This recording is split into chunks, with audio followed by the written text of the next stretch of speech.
Good morning, ladies and gentlemen, and thank you for holding. Welcome to the Odontoprev conference call to discuss the earnings of the third quarter of 2023. I'm Stella Hong, and I have with us today Mr. Rodrigo Bacelar, CEO, and Jose Roberto Pacheco, CFO and IR Officer of Odontoprev. This webcast is being recorded and streamed on the web, and the link can be found at the company website, ri.odontoprev.com.br, where you will also see the company presentation or on the company's YouTube channel. This webcast has simultaneous translation. To activate, click on the interpretation button by clicking on the globe icon at the bottom right of your screen and choose the preferred language, Portuguese or English. You may also click on mute original audio. Next, we'll start the Q&A session. To enter the queue, inform your name and company or via the on the Q&A button at the bottom of the screen. The questions will be answered in order, and when received and when announced, a pop-up to your microphone will appear on the screen. We suggest that your questions be asked all at once. It's important to note that submitting questions is only allowed for participants on the webcast platform. The aforementioned instructions are also available in the chat, as well as the presentation of this webcast. Before proceeding, let us mention that any statements made during the call relating to the Odontoprev business perspectives, projections, operating and financial goals are based on the beliefs and assumptions of company management and on information currently available to Odontoprev. Any forward-looking statements are not a guarantee of performance, as they involve risks, uncertainties, and assumptions as they relate to future events and therefore depend on circumstances that may or may not occur. Investors and analysts should understand that overall conditions, industry conditions, and other operating factors could affect Odontoprev's future results and therefore could lead to results that materially differ from those expressed in such forward-looking statements. Now, I'd like to hand over to Jose Roberto Pacheco to begin his presentation. Pacheco, go ahead, please. Hello, good morning, everyone. Welcome to our conference call about the earnings for the first 9 months of 23 and 3Q 23. So the company continues to execute a strategy of value generation, offering new products in the market and benefiting from unique pricing much higher than the standards that we see in the industry, with an exemplary cost structure, and at the end of the day, offering much higher returns compared to those seen in other players in this segment. I'd like to start off the presentation with the official data from the ANS, the National Health Agency, with a track record of over 10 years, not only in healthcare, but also in dental plans. So on the right side of the slide, we have 12 million more members since 2014 in dental plans. And that dynamic of acceleration and still building this industry that's in the beginning, the dental industry, has enabled this industry to achieve 32 billion members in September. We have two-digit growth on the next slide for the company. This dates back to 2020, the year of the pandemic, and with lower costs. We had special discounts, especially in the corporate segment, which made the revenues smaller in 2020 compared to 2019. And you can see continuous growth, not only because of adding new members, but also a faster growth in the segments of products for SMEs and individual plans. Both have tickets that are much higher than the traditional tickets that we see in the corporate segment. On the next slide, we can see the beauty of the strategy. Approximately 10 years ago, the company had a portfolio that was 75% in the corporate segment and approximately 25% in the other segments, meaning individual and SMEs. There has been faster growth every single year in the SME and individual segment, non-corporate, a pioneer initiative at Odontoprev that leads to a very unique opportunity in looking forward. On the next slide, we have concrete data based on this strategy. So on the top right part of the slide, you can see the plans for SMEs and individuals that had a 14% growth per year, much higher than the industry. And the traditional portfolio in the company corporate continues to grow with lower barrier to entry, lower competition, and that is equal to 1.2 billion revenues in our portfolio. So the company currently has over 2 billion in revenues annualized, of which almost half are coming from new plans, meaning plans for SMEs and individual plans. On the next slide, we see the average ticket dynamics. So a premium of approximately 60% in individual plans compared to SMEs, and also the premium of over 50% in the average ticket for SMEs compared to corporate plans. So that's a very important differential that the company has. In the third quarter, the company had an average ticket of 21.53 as an average ticket, which is much higher, again, showing a premium compared to the levels that we see in the industry. On this slide, we can see the recent evolution or the past 3 years of the Bradesco Dental brand. This brand is becoming very relevant in our portfolio. So approximately half of the company customers already have this brand. They've added approximately 1 million new members in the past 3 years and over 600,000 new members in the past 2 years.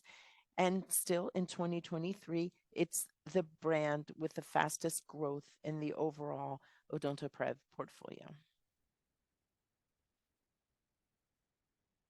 On this slide, you can see the strategic positioning of the company. It's very simple to see how big the company revenues are compared to the peers. We can see revenues, as we mentioned, 2.1 billion BRL, divided into 1.1 billion in the corporate segment at Odontoprev, and approximately 900 million BRL in SME and individual plans. Other market participants have not achieved 1 billion in revenues, and in many cases a ticket that's much lower than what we have had in the past decade. Now moving on to costs of services. That's a clear benchmark compared to the industry. Here we can see back to 2016 when the cost of service, actually the dental loss ratio was close to 50%, and it was gradually going down to levels close to historical levels of 45%. And since 2020, the company has been presenting a new level, which is very stable and predictable, of approximately 40%. And that is a result of many different strategies and basically new products that have had faster growth, have had lower dental care ratio, and that's the main reason for the margin increase that we will see in the upcoming slides. As we've mentioned in this image on this slide, we have the dental care ratio per business segment, per category. So on the top, our traditional DLR for the corporate segment is pretty much always been close to the levels of 50% approximately. And in the center, in the middle of this slide, we have SMEs and individual plans. So you can see that both of them are at levels lower than 30%, and that's exactly the company's strategy. So having two simultaneous processes, the traditional, the corporate, that still accounts for a higher number in the company portfolio, which is close to 50%, and the company being a pioneer in the market in bringing in new segments and increasing these segments, once again, SMEs and individuals, both with the right pricing, with a way to service with the accredited network all over the country, and also working with leading brands such as Bradesco Dental. Both of them have presented a very appealing dental care ratio and has behaved under the levels of 30% in more recent periods. This is the beauty of strategy translating into figures. We talk about gross profit, and that reflects the revenues minus cost of services. With the growing share of SMEs and individual plans in the past 10 years, the gross profit of the company grew on average 16% per year. Today, more than half of our gross profit, approximately 1.1, 1.2 billion BRL annually, is already represented by the plans for SMEs and individuals. So, SG&A. In 2023, we've seen relevant advances in SG&A, enabling them to account for approximately 24% of revenues instead of the level of 25% of revenues that was seen in the first 9 months of last year. So here, bad debt. This is different than the standard. So this is an evolution quarter after quarter in 2023. So as we expected and informed, we're back to the level of 2.4% of bad debt. And that's similar in the third quarter of what we see in the first quarter. So here we can see an outlier of what happened in the corporate segment in the second quarter of this year. And we've overcome that with the growing bankalization of the portfolio. We will bring in more comfortable levels and exemplary levels of bad debt. As a result of the dilution of SG&A, in a very predictable pattern of dental care ratio by increasing the revenues by 2 digits, the company is delivering 13% growth in the EBITDA, not only in the variation quarter over quarter, but also in the variation of 9 months, first 9 months, comparing 22 and 23. In the last 12 months, the EBITDA margin shows 30%.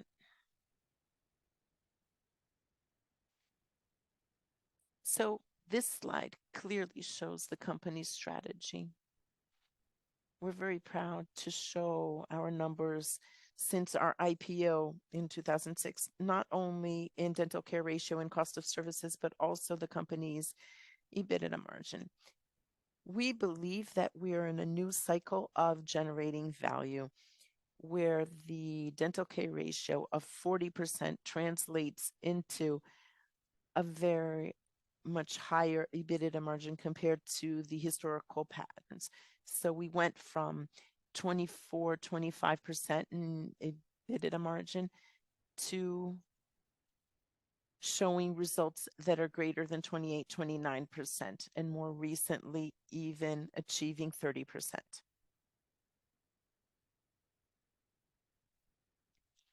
Company net income, for the first time, we've exceeded half a billion BRL in the 12-month year to date.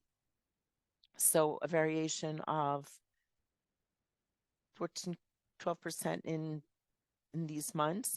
And here, the variation of 28%, which includes some non-recurring effects.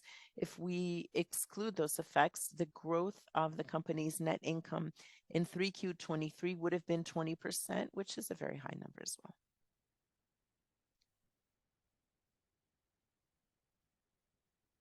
The company's business model privileges technology. So the Odontoprev technology platform is proprietary, and we show our priority here in investing in technology at the company that went from 20 to 30 million BRL and now going into 80, 90 million BRL. That's the current rate. The main company investment in the past years has been in a new ERP platform, the general system for the company. We're in the final process to implement that new general system, and that has been representing important gains and will represent even more important gains in productivity and efficiency. So with the detailed cash flow in the first 9 months of 2023, we ended last year at 800 million BRL, and now we have a net cash zero debt of 942 million BRL. Here we can see dividend payments that happened in the third quarter, and also the investments in technology that we just mentioned. So robust cash generation, as you can see, and the cash conversion of the result is one of the very unique characteristics of the Odontoprev business model.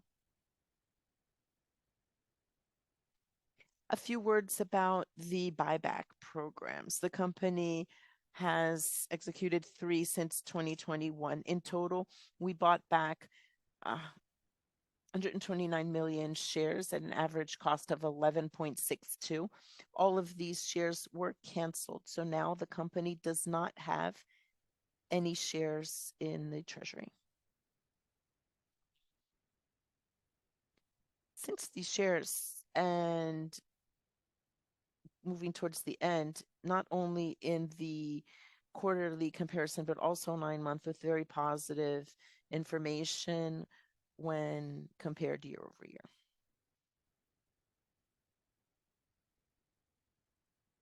So this is our shareholder base, and here you can see that on the right of this part of the slide, most is from the US or North America, US and Canada, but also Europe and other countries. The company has a shareholder base in over 30 countries. We're very proud to mention this announcement of a couple of days ago. This is the 10th consecutive year that the company is the top of mind dental plan in Brazil. So out of the 26 annual editions, the company was remembered in approximately 21, and that shows our commitment and the focus of our work of approximately 2,000 employees focused on excellence and delivering differentiated services all over Brazil. Those were the initial comments. Thank you very much for participating. So now we're open for Q&A. Thank you.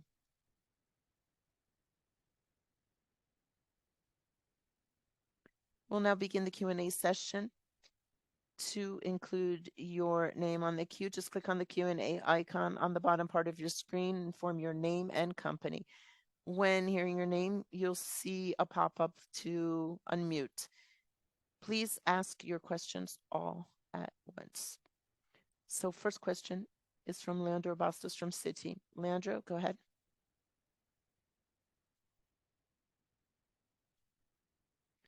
Good morning, everyone. Thank you. I have 2 questions on my side, and both about the individual plans. About the DLR that's running at lower levels, even when you adjust the positions. When can this start affecting the value proposition for beneficiaries. And when we look at individual plans, when you think of the mix, like you have retail and the bank channel, can you share how you're running the DLR for these different plans? Because bank probably brings it down, and individual, what can we consider for these two channels? Thank you.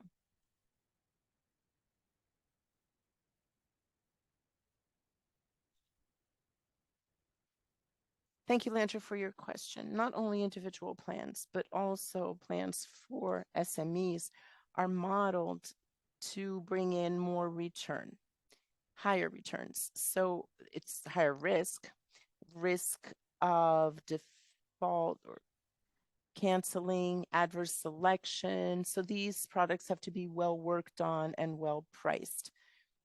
As you well mentioned, within the individual plans, we've had the dynamic in the past years of replacing channels. There's been a faster distribution in the recent years in bank channels and less in retail channels, particularly department stores. And why is that important?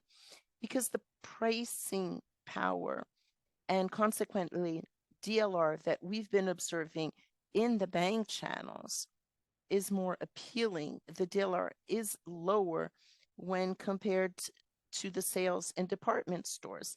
So yes, there has been lower DLR in individual plans in the past years, and even than the plans for SMEs.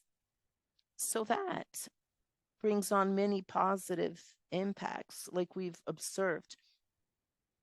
Not only the ticket of individual plans has gone up 13% in the annual evaluation, but as you mentioned, Leandro, the strength, the pricing power of the bank channels is a very positive differentiation factor in that. So the product has a lot of return in the bank channels and consequently lower DLR and lower return when sold in department stores, even because of the cost of acquisition. And that, in fact, we've been observing lower DLR in individual plans in recent years. And that comes a lot from that mix effect where we have new channels. 10 years ago, pretty much the entire portfolio was coming from department stores, and now approximately half of it is coming from bank channels. That's very positive, and that's what we've been seeing in that lower DLR in the bank channels. I'm going to hand over to Rodrigo so he can comment. Good morning, Leandro. Thank you for your question. And that's very important because the way you asked it, you're mentioning the perception of value, right? So to what extent may low DLR show that they're not using the product because of value? And it's important to understand that DLR is part of three variables, three factors, which is frequency. And yes, frequency has to do with what you mentioned. So if we have very low frequency, it means that people aren't using it. And then that could lead to a perception of lower value. But it's not just frequency. It's that. And every time Leandro goes to the dentist, it's about the number of procedures that the dentist is going to perform and then the cost of what they're doing.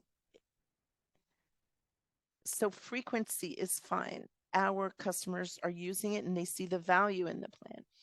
And that frequency is something that we don't have a direct action on. We even encourage our beneficiaries, our members, to use the plan. So where we can act is in the other factors, which is the number of procedures per beneficiary and the cost of that. So in that case, by investing in the technology that Pacheco mentioned and our ongoing education programs for dentists and using AI to fight fraud, waste, and abuse, that's what we can control. So lower DLR or very well-controlled DLR at those levels doesn't mean that the members aren't using. That's just one of the factors. So thank you for that question, because it gives us an opportunity to clarify that. And it's important to see that those are three factors that will actually show their perception of value and what happens with customers and dentists. Thank you for your question. Very clear. Thank you very much, everyone. Have a good day.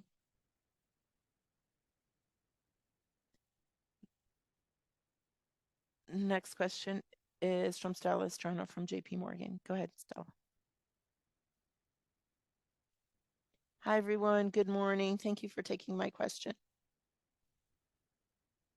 Actually, it's about the growing number of members. So when we see the industry dynamics, we can see that we have a fast growth in consecutive quarters. And when we look at Odontoprev, you are going through the same trend. So I'd like to explore that. How do you see that growth in the industry?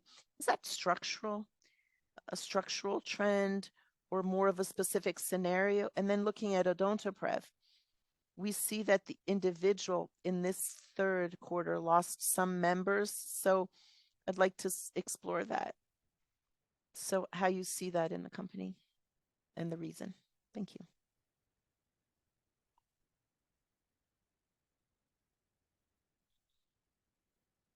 Hi, Stella. Great point that you brought up about growth. In our vision, it's structural. So as we've shown based on the ANS data, starting off with the health plans, today, the industry is pretty much the same as 10 years ago, no growth. On the other hand, we see that dental is still low. It's still in the beginning. Only 15% of the Brazilian population has it. So that's the reason why dental is growing every year, regardless of the GDP. It does grow, regardless of generating new jobs. There are many structural reasons: low share, lower ticket, and the great appeal that dental has in Brazil. So we truly believe that the industry still has a lot to grow. That's a very clear characteristic. Since the IPO, it was 7 million members. Today, it's 32 million members in the industry and growing at 2 million members per year.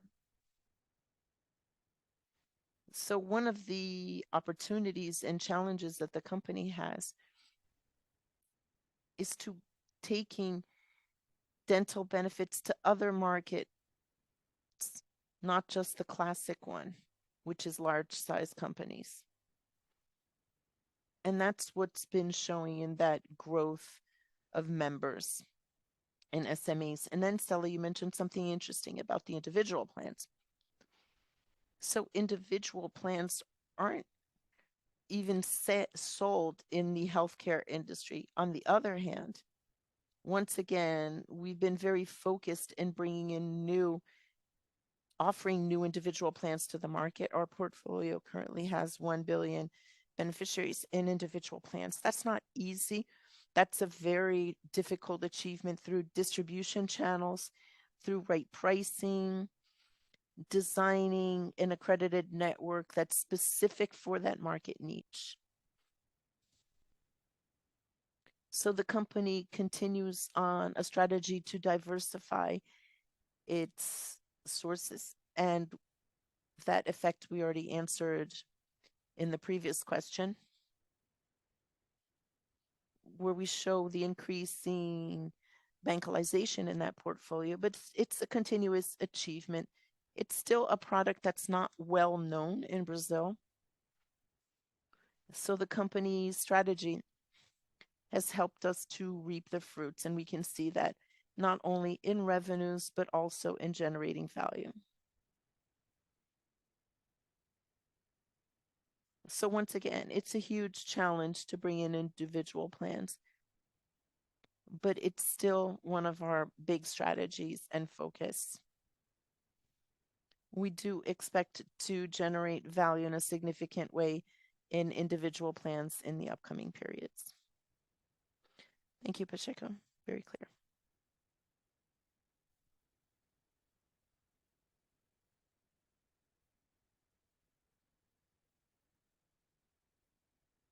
To ask a question, click on the Q&A button and inform your name.